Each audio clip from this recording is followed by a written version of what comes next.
J.D. Vance just gave a magnificent, concise explanation of why globalization is bad. Globalism, one of the hottest buzzwords of the last 10 years.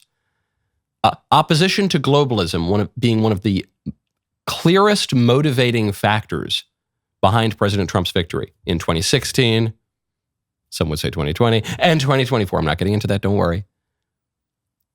Most people, though, can't quite explain why globalization is bad because they'll hear the usual objections. They'll say, well, look, actually, I know globalization, it upends communities and sometimes jobs are shipped overseas, but it's really great because we get cheap consumer goods and it's inevitable and the world is flat anyway and we got to keep up and there's no alternative and tariffs are bad and we just have to do it and it's really good and people should stop complaining about it.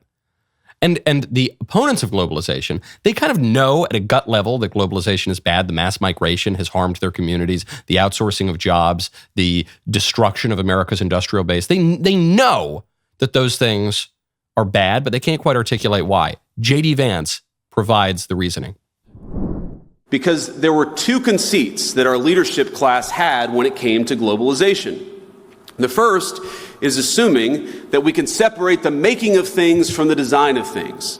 The idea of globalization was that rich countries would move further up the value chain while the poor countries made the simpler things. It turns out that the geographies that do the manufacturing get awfully good at the designing of things. There are network effects, as you all well understand. Cheap labor is fundamentally a crutch, and it's a crutch that inhibits innovation. Every country from Canada to the UK that imported large amounts of cheap labor, you've seen productivity stagnate. I'd say that globalization's hunger for cheap labor is a problem precisely because it's been bad for innovation.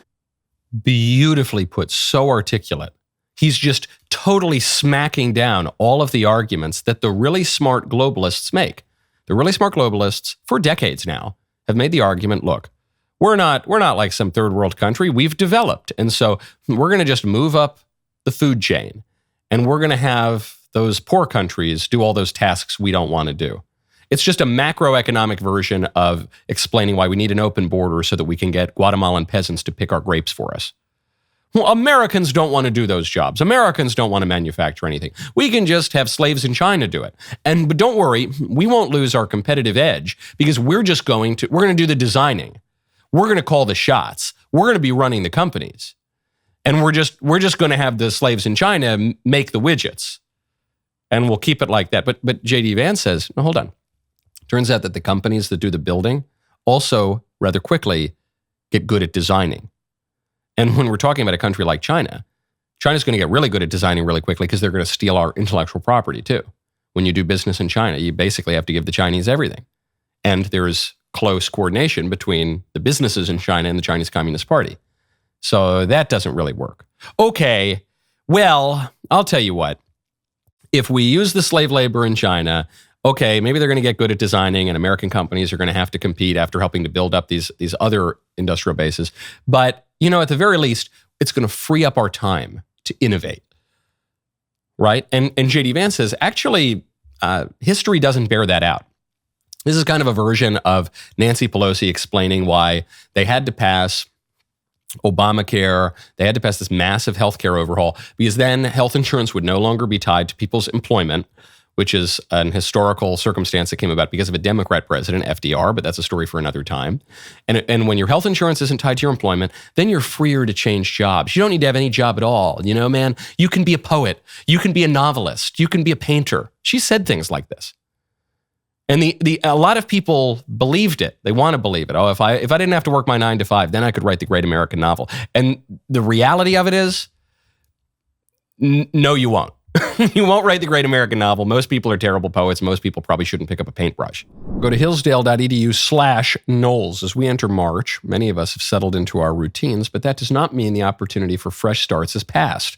Whether your January goals are still going strong or need a reset, this month offers the perfect moment to embrace learning and growth. This March, I encourage you to spend time exploring something new. After all, why should January have all the fun when it comes to personal development? That's why I'm excited that Hillsdale College is offering more than 40 free online courses in the most important and enduring subjects. You can learn about C.S. Lewis, Genesis, the U.S. Constitution, the Roman Republic, and the ancient church. I personally recommend Marxism, Socialism, and Communism. This brand new online course features Hillsdale professors of history, politics, and economics as they examine Marx's life and writings, the consequences in the Soviet Union, and the spread of cultural Marxism in America. You will explore how many current political ideas are rooted in Marxism while understanding how they differ from Marx's original thought. It is essential that we understand these ideas and historical figures throughout history so we can better comprehend their implications and prepare ourselves accordingly. If you are ready to further your personal development with fresh knowledge and a renewed desire to learn, go to hillsdale.edu/Knowles to start. It's free, and we're talking about one of the preeminent learning institutions in the United States. You can get it for free, hillsdale.edu/Knowles, K-N-O-W-L-E-S, hillsdale.edu/Knowles. When you are freed of the basic circumstances of work, that doesn't mean you're going to innovate more. Actually, it means you're going to innovate less. J.D. Vance says, the countries that get addicted to the cheap labor, that doesn't free them up to create new products and imagine a new world. They just get kind of used to it and they get lazy and they get addicted. So that goes away too. And he says, so the reason that we've got to oppose globalization is not just because they took our jobs and it's all right and we want to build up the American middle class again. And all of those are good things. But he's actually hitting the globalist argument at its strength, not its weakness. The globalist argument saying, we have to be competitive, we need to innovate, we need to build the future. And J.D. Vance says, yeah, if you want to do that, you have to oppose globalization because the facts don't bear out your theory. This guy is freaking good, man. This guy is good. And he's good in his own right, and he's really good as part of the Trump administration because Trump understands these problems intuitively. Trump has been on and off campaigning against globalization since the 1980s. Trump has been talking about how great tariffs are, how great building up American industry is for decades. And he knows it intuitively. And sometimes he'll get into the details a little bit, especially when he's talking about trade deals, because that's a specialty of his. But often he's talking from the 30,000-foot view, the broad strokes. He's just got an amazing political gut, the best political gut I've ever seen. That's what Trump has. JD, I don't think understands these problems through his gut. JD has gone on an intellectual and political journey, and religious journey. He's a religious convert too. I don't think JD is primarily a gut politician.